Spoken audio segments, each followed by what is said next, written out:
Hello guys, good morning! So, kumusta po kayong lahat? So, sana okay tayong lahat at okay yung ating mga benta kahit maraming mga kakompetensya. So, pagbutihin lang natin guys, magtiyaga pa rin tayo. Kasi ganun talaga sa business.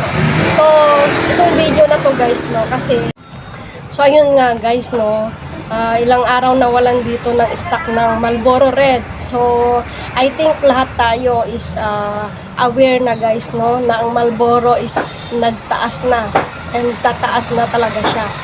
Grabe talaga, nagulat talaga ako kahapon dahil yung kinukuhanan ko dito is grabe. Ang laki na ng Marlboro guys dito. Ang isang rim na dito sa amin is 1,774.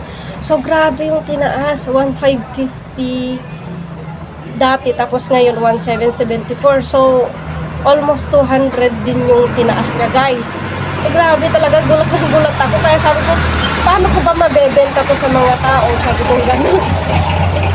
Kaya sabi ko, kahapon, ang benta ko na talaga, guys, is 11 pesos. So, okay lang naman kasi binibili pa rin naman nila kahit 11 pesos.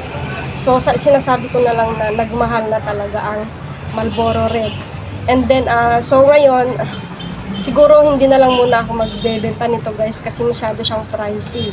So, ang o-orderin ko na lang is yung affordable ng mga tao kasi mura eh.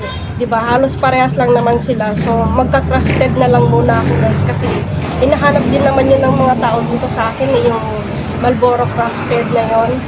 So, same lang din naman siguro sila ng lasa. Kasi ito medyo pricey ito eh. Grabe, gulat na gulat talaga ako kahapon. So, for sure kayo din guys, no? May mga tindahan dyan. Grabe talaga guys, no? Talagang wala nang mura ngayon. Kahit anong mga item, biglaan na lang nagtataas bigla. Nakakagulat na talaga yung price dito sa atin. Dito sa Pilipinas. So, grabe.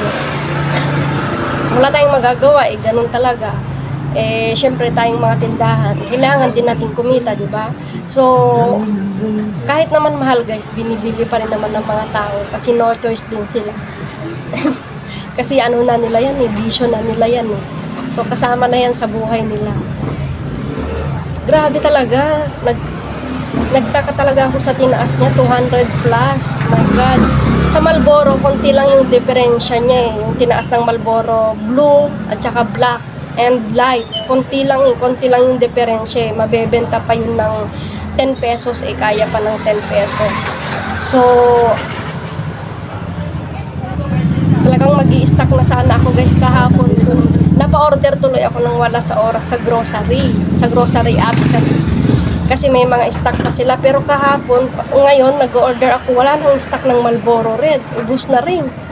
Grabe, ang bilis talaga.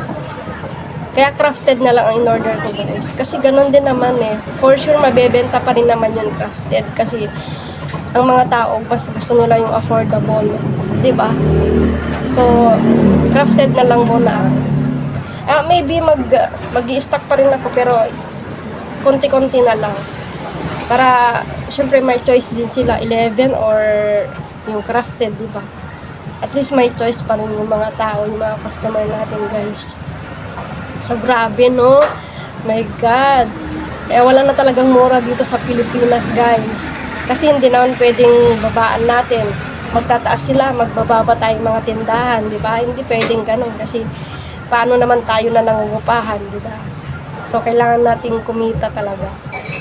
So, yun lang, guys. And, sana aware na kayo sa mga ganito, no? So, sa mga subscriber ko dyan, thank you very much guys sa support mo. Thank you very much. So sa mga hindi pa po nakasubscribe sa aking YouTube channel, so mag-subscribe na po kayo. Thank you.